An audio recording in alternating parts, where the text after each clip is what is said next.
And as we're being pushed into the sea to try and get enough depth to get the boat floating, waves were hitting us, coming over the side of the boat, hitting the front of the boat. And the boat, it was like sitting on a bucking bronco. My name's Mike. I'm on the Triada Bay Lifeboat crew. That means that I'm the trainer assessor, so I train the new crew that are coming through. And part of the role as assessor is about assessing and checking that they're safe to go afloat, safe to go on the boat, and they can perform the rescues to the high standards that the RNLI requires. About 10 years ago, I was on the beach walking my dog, and the guys were, it was a Thursday evening, which is a normal exercise evening, and then I saw the guys going out on the boat. And I thought that looked good fun and really something that's worthwhile to do. So I came over and I had a chat with a couple of the guys that were helping to launch the boat, and they just invited me along down to the station to meet some of the others, where I learned about what was involved with joining the crew, and I'm still here 10 years later. So working for or volunteering for the RNLI means a lot.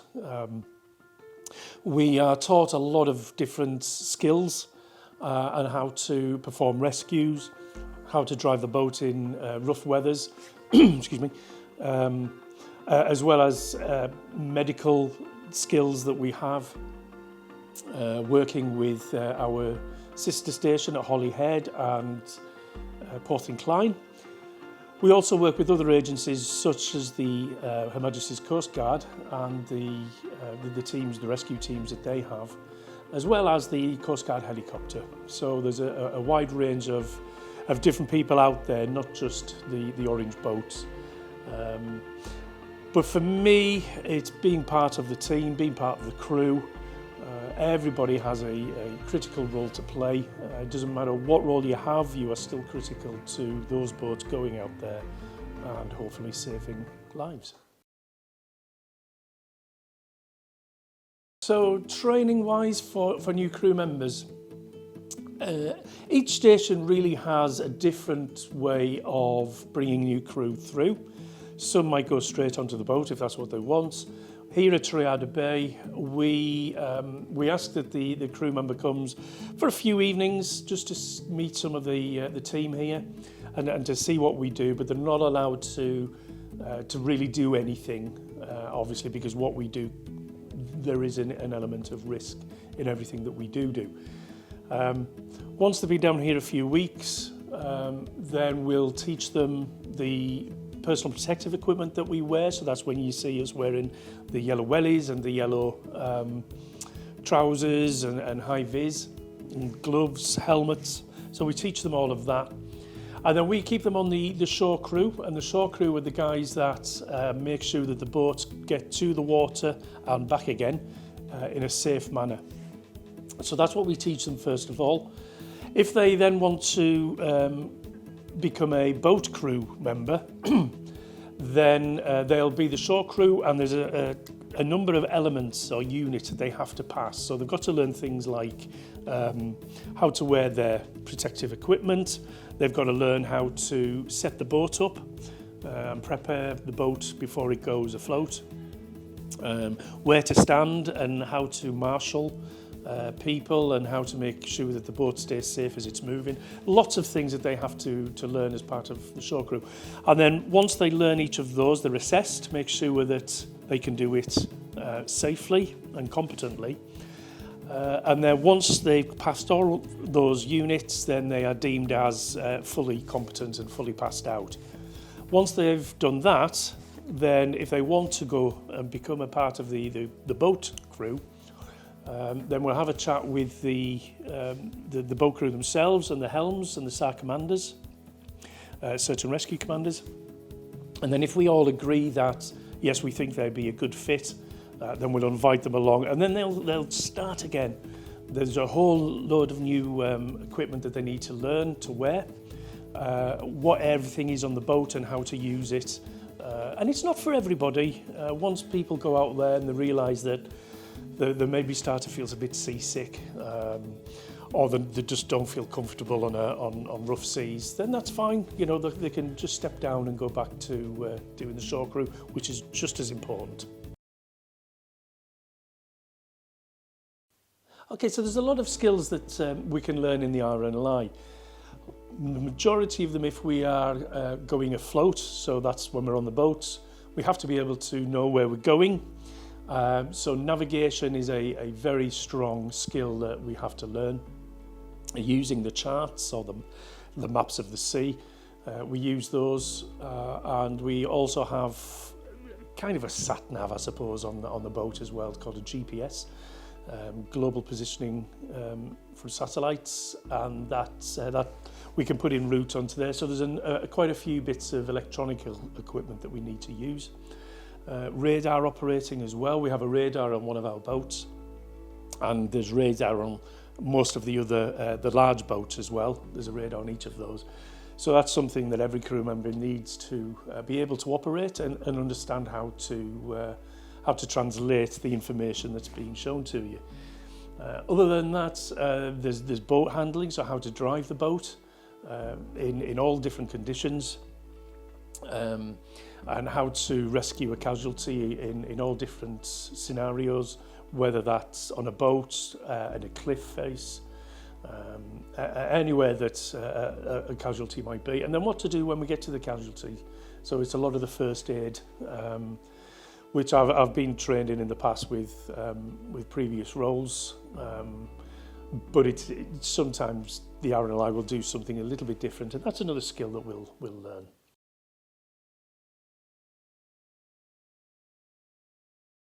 If anybody ever sees anybody in trouble on the water, in the sea, or if you get into trouble in the water yourself, the first thing you're going to do is try either radio for the Coast Guard using a handheld VHF, or phone 999.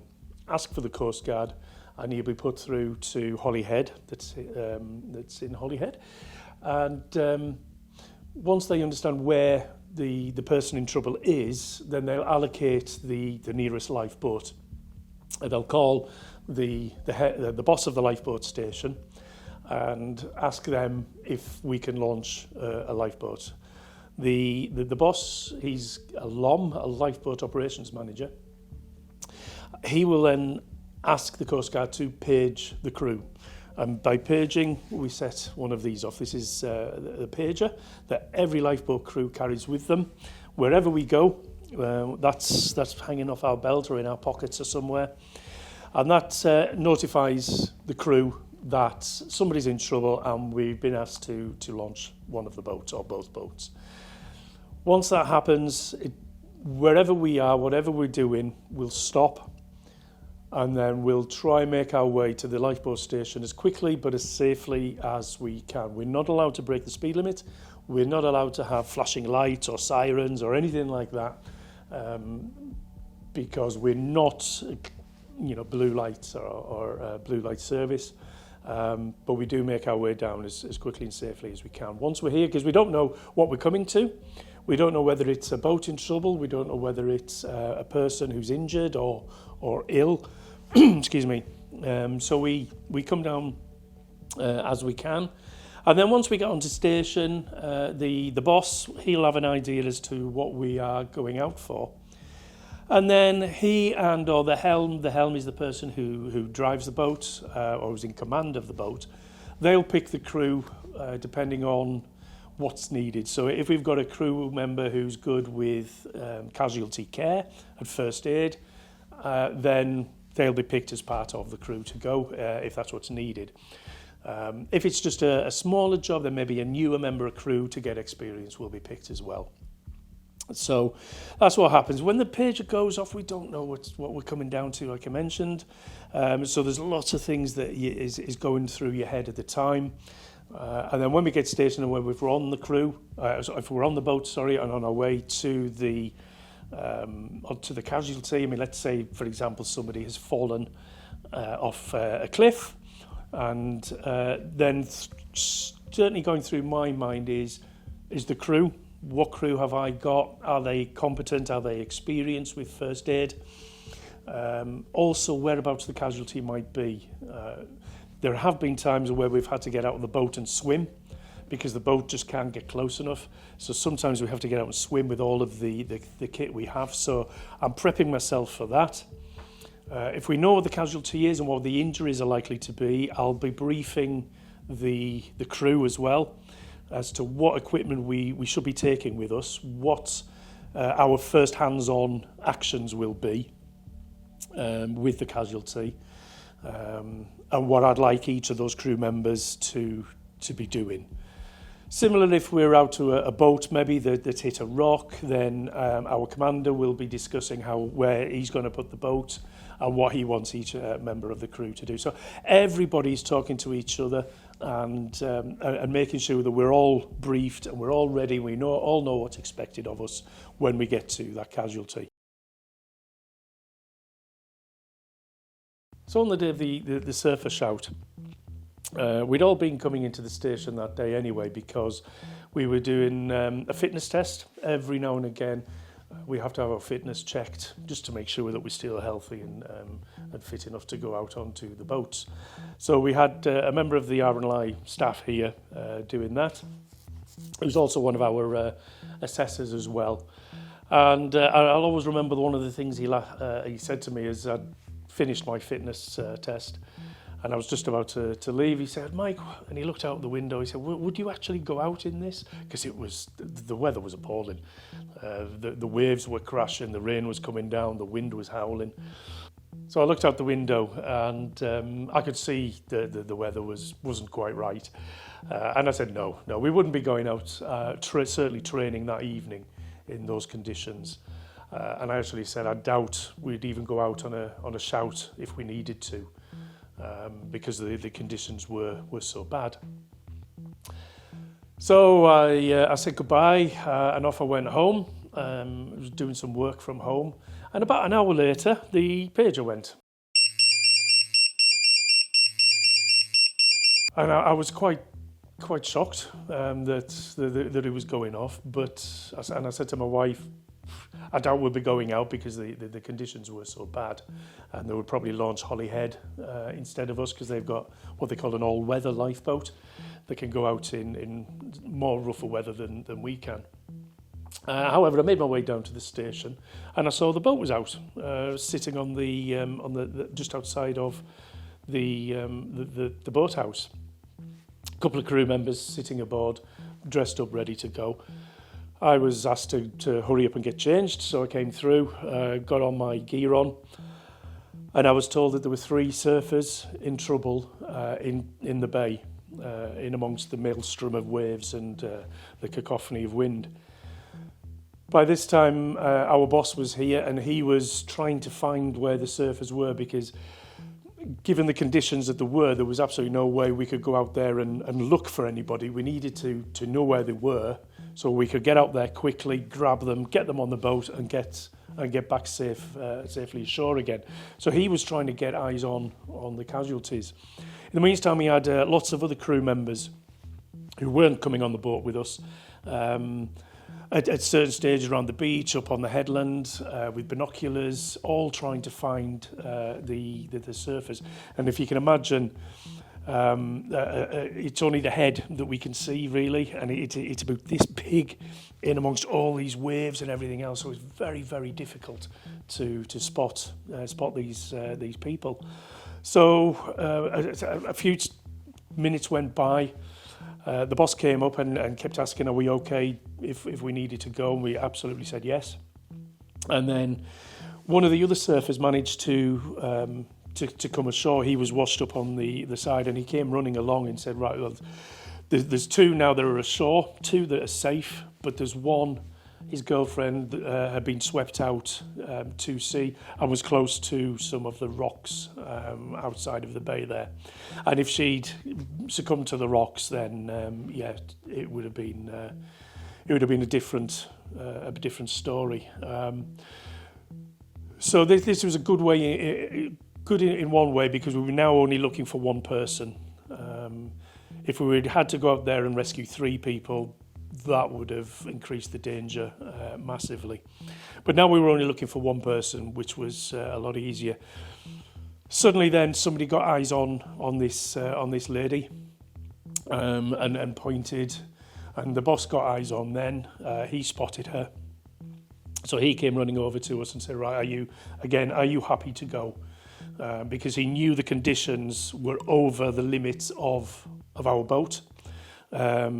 Yet he could see the casualty. We would remain in full vision of the boathouse at the time. We didn't have to go much distance. We also had the helicopter hovering overhead. However, speaking to the helicopter crew afterwards, they did say that the conditions were too bad for them to winch one of their people down. So it was down to us. So so the boss asked us, are you happy to go? She's over there by what we call Cod Rocks, which is just on the outside of, at the mouth of the Triada Bay. So yes, absolutely, we're ready. So the driver got in the tractor and took us to the water's edge. Now, the tide was in at the time, so he didn't have much room to turn the boat round. Now, this is 10 tons of equipment, including the tractor and the carriage and the boat and the crew. So he did a really, really good job turning round and pointing us out to sea. He did an awesome job. And as we were being pushed into the sea to try and get enough depth to get the boat floating, the waves were hitting us, coming over the side of the boat, hitting the front of the boat. And the boat, it was like sitting on a bucking bronco, waiting to be let out of the cage. And we were getting soaked. Didn't realise it at the time, but Spiffy, who's our driver, he was in the tractor, and there's no roof on this tractor. He was getting soaked because the waves were coming over into right over him. So once we got enough depth of water, we shouted at the helm, and the helm is the guy sitting at the front driving. Right, go. And he pushed the throttles forward, and we powered out of the carriage. Straight away, we're hitting these big waves, and the front of the boat is folding in with the power of the water that's coming into us. We could hear the helicopter overhead. We could hear people talking on the radio at us, trying to get more information. However, we were in no state or condition to be talking. All that we were doing was holding on, trying not to get thrown out of the boat and making sure that the helm can see where he's going. All the time as well, trying to find the surfer that we were out there to rescue. Now, when the safest point for us is always to keep the nose of the boat facing the waves that are coming at us. As soon as we turn side onto the waves, there's a very good chance that we'll turn over, especially that day. So the helm had to keep the boat heading out to sea at all times. So 1 minute we're vertical heading, and all I can see was sky. The next minute we're heading down, all I can see is water.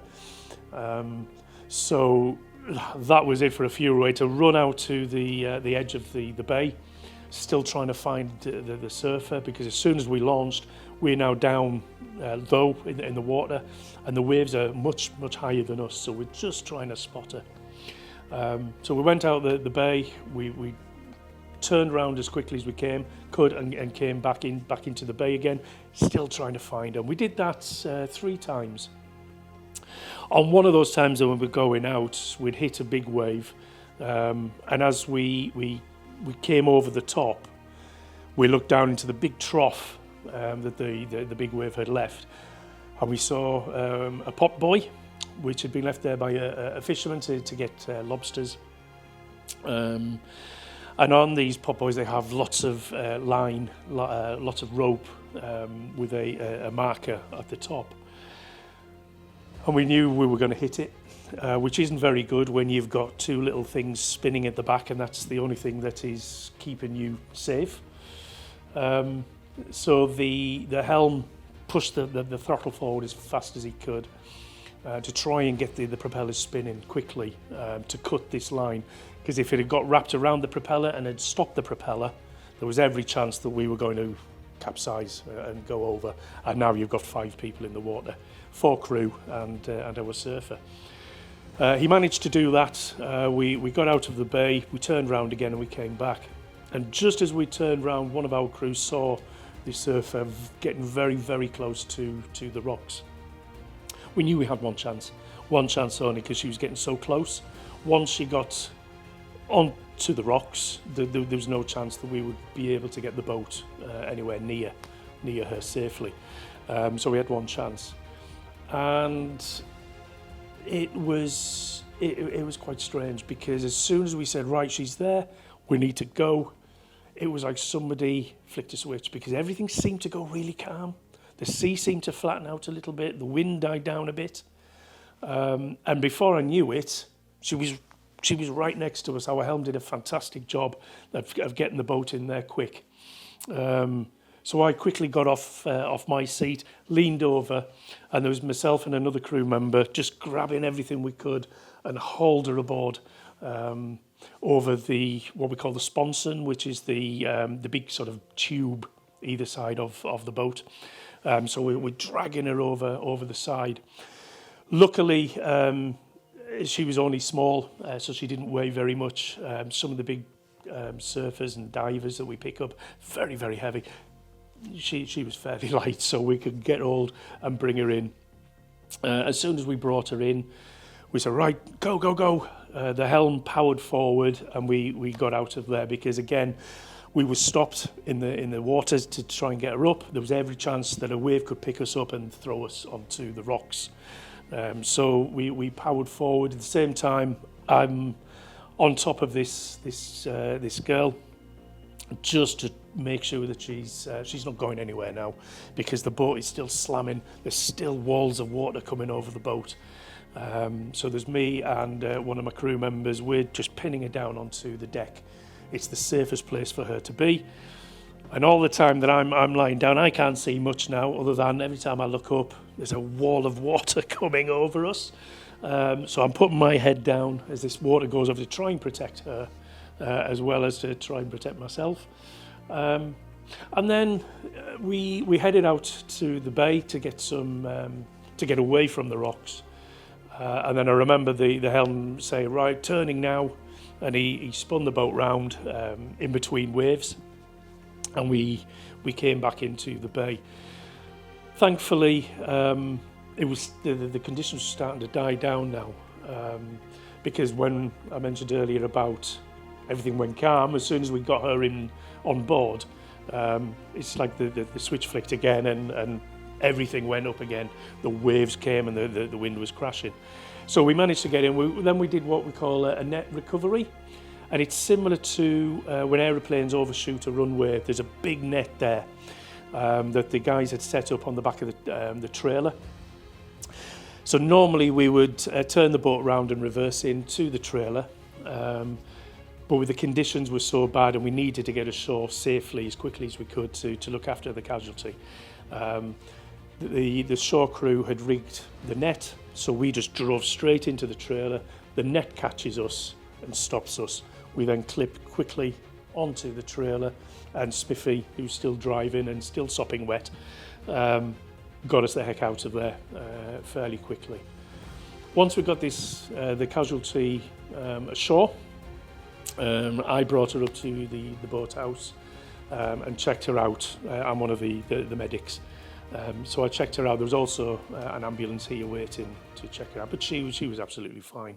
She'd swallowed quite a bit of water, and she'd been hanging on to a marker buoy, or one of the swim buoys, one of the markers in the water. She'd been hanging on to one of those, so she'd hurt her hands and her arms, but other than that, she was absolutely fine. We brought the boat back, and then we had a debrief with the crew, and we just talked about what we'd just done. We had a cup of tea, and I went home and got me dinner out of the oven, because it was getting over about 7 o'clock by this time, 8 o'clock.